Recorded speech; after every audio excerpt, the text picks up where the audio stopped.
Welcome to the Spiritual Development Channel. I'm Nasi Ashura. Today, we got another powerful lesson. I got my daughter recording me. She's mad because I ain't bringing no food. I did, but she didn't come in time. She didn't want that flavor. All right. So today, we're talking about something that's very powerful. Something I think that we have to get into.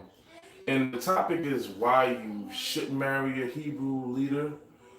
But it's really targeted to the cautionary aspect of what you should actually be going through or how you move forward when you're talking to a leader.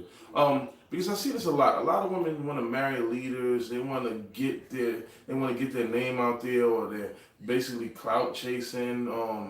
And stuff like that. So I see that a lot in the community. Me being a leader of a congregation for almost 13 years, I was very young when I took on that role, and it wasn't a role that I wanted at all, but it was a role that came upon me. And I think this is important because I think that we're confusing America. I'm trying to go. We're confusing America and their way of life and their romantic views and trying to infuse it with dating a leader or marrying a leader, which shouldn't happen at all. These are two oxymorons. These things are actually explode in your face if you try to put two of these things together. And what do I mean? Romance. Let's think about romance. Romance is a highly it's something that we have found ourselves worshiping in a way where we just feed each other love and things of the nature where we're just spoiling each other. And look at the word spoil, right? We're talking about spoiling. Spoiling is do something so much that it makes something rotten, right? So we're creating a condition where we're making things rotten. About you coming together with a leader. So now, in your idea, your concept of role means that you need a lot of attention to a leader who gives his attention to the masses and distributes his energy, his time, and his value to the masses would actually destroy itself. It would self-destruct. So today we're gonna have a live discussion. Anybody got questions? Put it in there. Statements, put it in there. I'll read it online. And this video will change a few people's mind. I know myself as a leader. It takes a lot for me. I go into this state of philanthropy, and I'm dealing with the masses, and then I go into a stage of introvert. I become an introvert almost to restore myself or give myself time to myself because I need it. So let's go into 5 things or 5 signs that'll make you say, hold up, am I ready to marry a leader? Let's go. 1, you have to be selfless. Not selfish. You have to be selfless.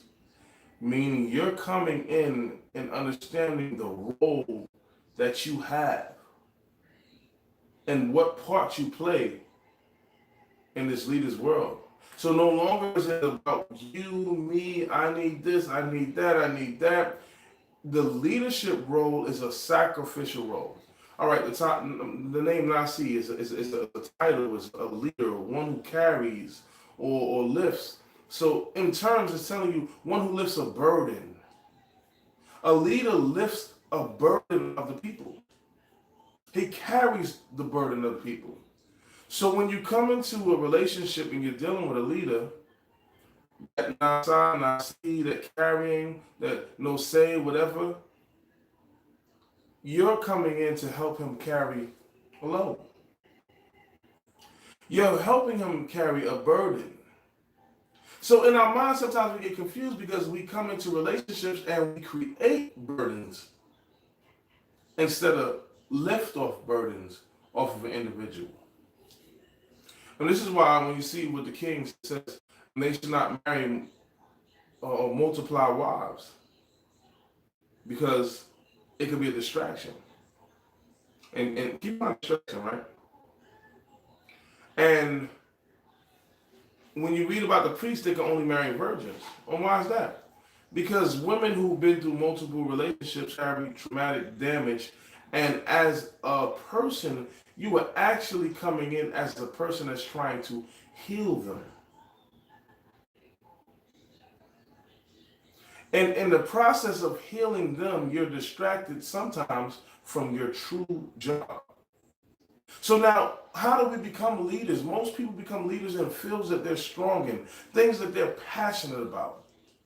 So that means that if I'm a teacher or a person of law, I'm passionate about law. So a woman coming in, she has to be a passionate person about law. But one of the things about law is accountability. The law holds strong accountability. We have to think about that. The way the world's going is kind of lopsided because now I start to see, and I'll be honest, this conversation with Kings, this is our second show, and this is our brother show. When we talk, the brothers talk, we build. We talk about issues, and I talk to a lot of leaders. And the problem they get a lot of time is that their wives don't support their visions. And we can go into the whole fact of, well, what is wrong with their vision? Why you think they're wives? But I wanna express to you that if you are a wife of a leader and you're not backing the vision of a leader, whether it's because of his own neglect or your own neglect or whatever it is, you will be replaced.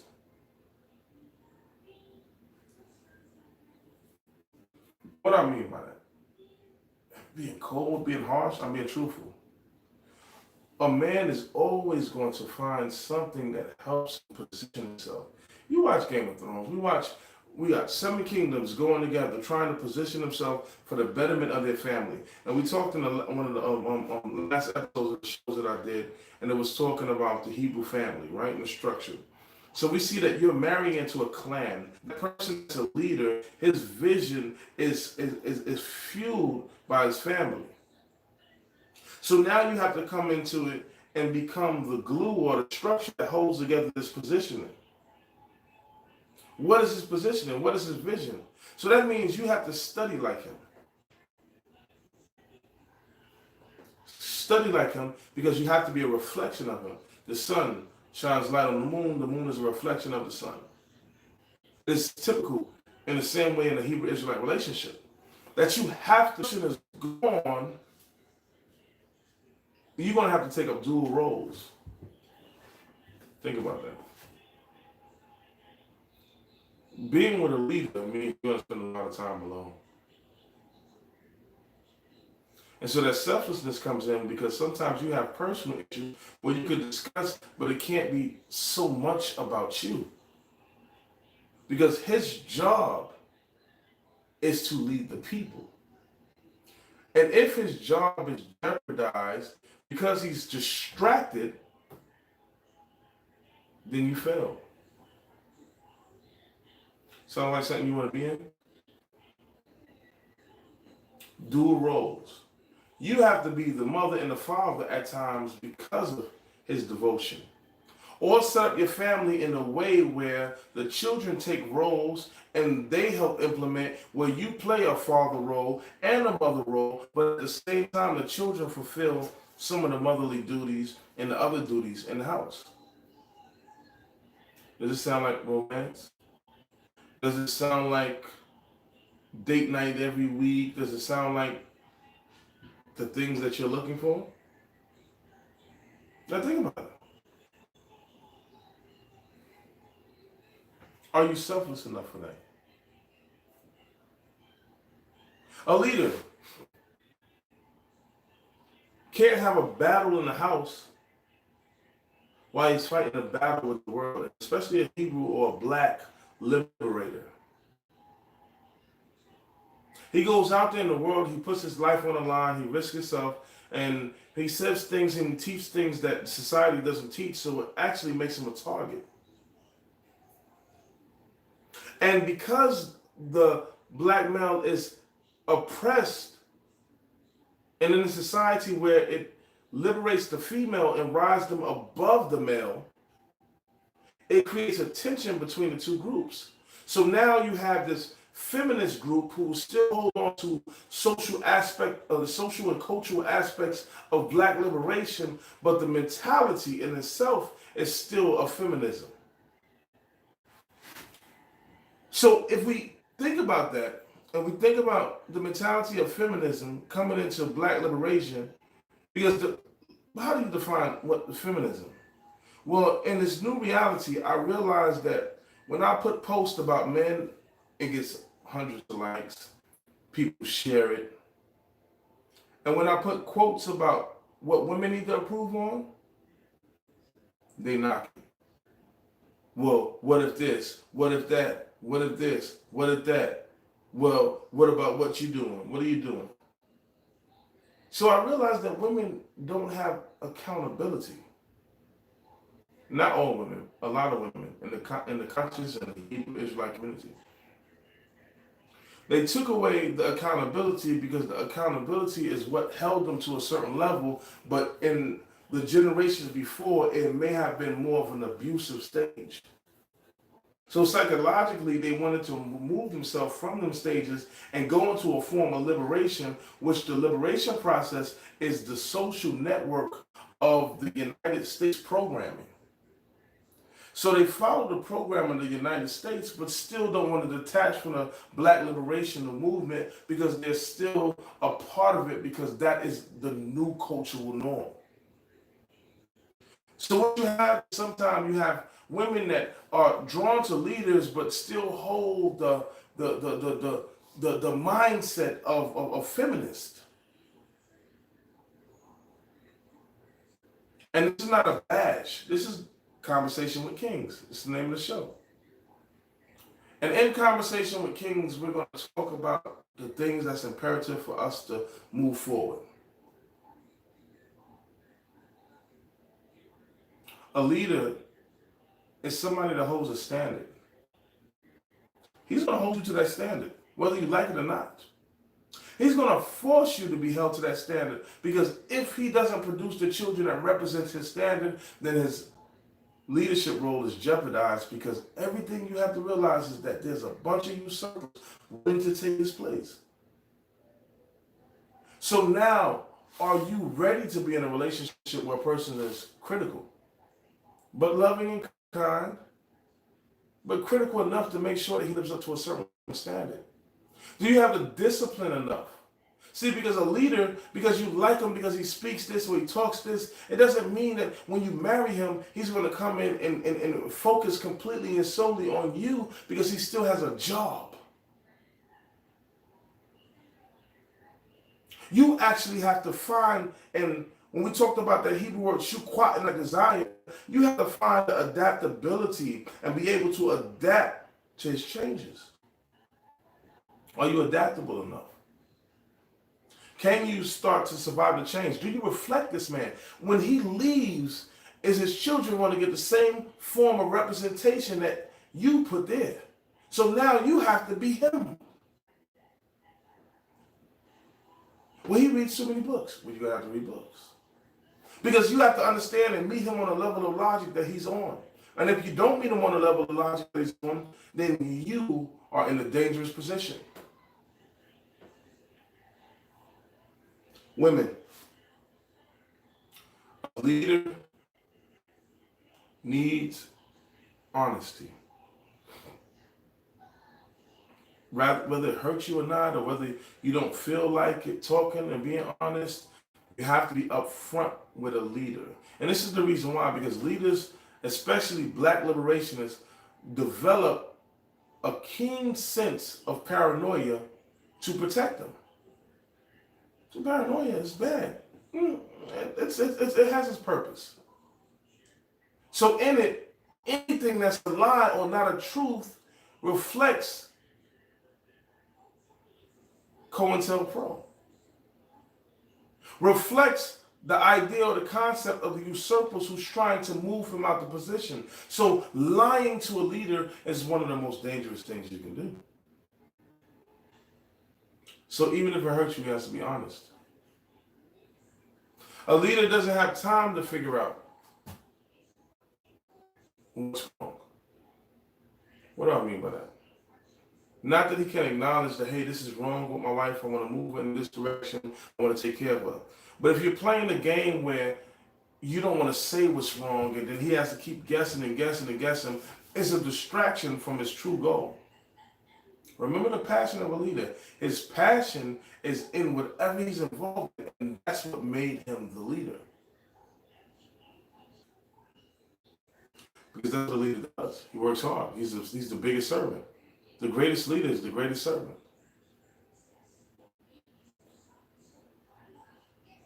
You're going to have to be his ease in his most darkest times. You look at all of our prophets, you look at all of our leaders, they went through stages of depression, they went through things that held them, that they were sad about. You have to be able to have genuinely kind words and put aside your feelings to make sure that the people are being fed right information. You have to give them time to recoup. You have to give them time to study. You have to study with him. You have to evolve with him. If the evolution is one-sided, it's not going to work.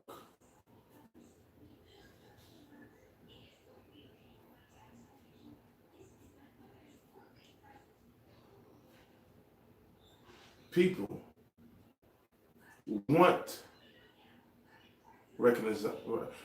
be recognized. They want to be acknowledged. And in that acknowledgement, we have to realize that some people are seeking it for the wrong reasons. Me, the leaders, because I served people so many years. I opened my home to people that were homeless. Year after year after year after year. I devoted time to saving families. The women have to align that vision. So sisters, next time you think that you want a leader, ask yourself, are you ready to be pushed beyond your limits? Or do you want a man that loves you as you are? The cliche that they give us. Because a real man doesn't love you as you are. He wants to transform you and to be the best you that you can be. If a man doesn't see his vision inside of his wife, he's going to become detached. If a man is a leader and his wife is not a leader, then he's going to look for a person that's a leader. And that's the danger. Are you willing to be held accountable? Are you willing to sacrifice? Look at our mother Sarah, the biggest sacrifice you ever seen. She left her riches, she left everything to follow a man who talked to God. Don't know where they going, what they doing, but they just left. Then, and some of his decisions were so bad. Say you my sister. But in that you see that Sarah still followed the instructions in order. She was the one that was going to do it because she knew that the vision of God was placed upon her man. Because once your man has a vision of God and he's a leader, then you have to understand that it is no longer about you, it's about the Elohim, and you're serving God through your man.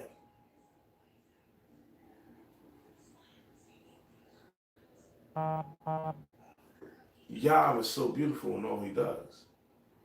So this is Conversation with Kings. Anybody got any questions? Any statements? Nolly, any statements, questions? All right. This is gonna be part one. I think the next episode I'm gonna have a few guests. But brothers, let's begin to talk. And sisters, if you're watching the video, remember the vision. Remember the goal. Remember what you signed on about. God led you to leaders for a reason. And if that's where you want to be, then be held accountable. Be able to be pushed. Master yourself. But don't look for salvation in a leader. Look for salvation in God's vision of the game leader. All praises and honor and glory to the supreme intellect of the universe, Yahweh, forefathers, hallelujah. Spiritual Development Channel. Hit like, share, and subscribe.